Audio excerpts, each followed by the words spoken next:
Hello, welcome to Bible Guru. Thank you for joining us in our journey through the Bible. Colossians chapter 1, beginning at verse 9. For this reason, since the day we heard about you, we have not stopped praying for you. We continually ask God to fill you with the knowledge of His will, through all wisdom and understanding that the Spirit gives. What motivates you to pray? Is it needs? Is it stresses? Do you pray primarily when it's time to eat, taking advantage of an opportunity to give thanks and ask blessings?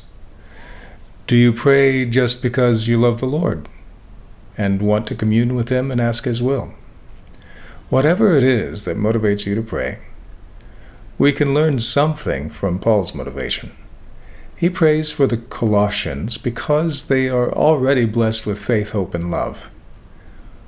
Why would this motivate Paul to continual non-stop prayer? Wouldn't you expect Paul to commit to continual prayer more because of some calamity or strife or division or emergency or suffering?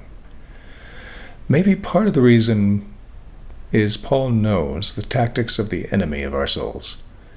He leaves most of us alone, but actively attacks those that are enjoying God's blessings of faith, hope, and love.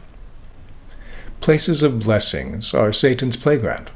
Where do we find the accuser first? In the Garden of Eden. When does the devil attack Job? When Job is standing in prosperity and abundance of wealth and family and relationship. When does Abraham have the greatest test of his faith? After he enters the land of promise. When do Joseph's brothers work to establish his downfall? At the time that he receives dreams from heaven and blessings from his dad. Why is Daniel thrown into the lion's den?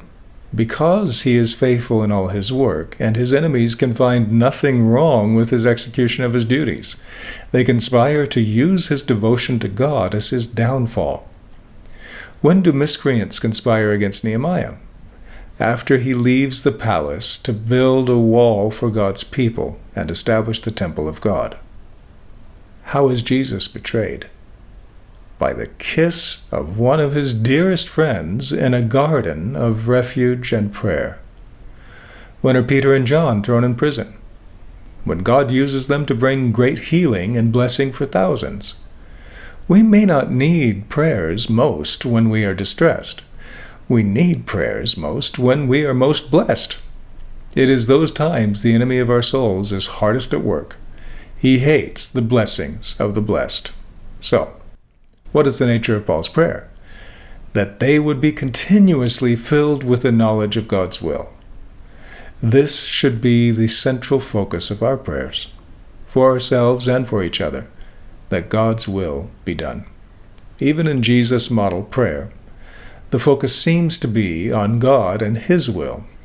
There are personal corporate requests for daily bread, for forgiveness, but mostly the prayer is that God would be glorified and His will would be done on the earth. What drives you to your knees? Go to Him the most when the blessings are the greatest.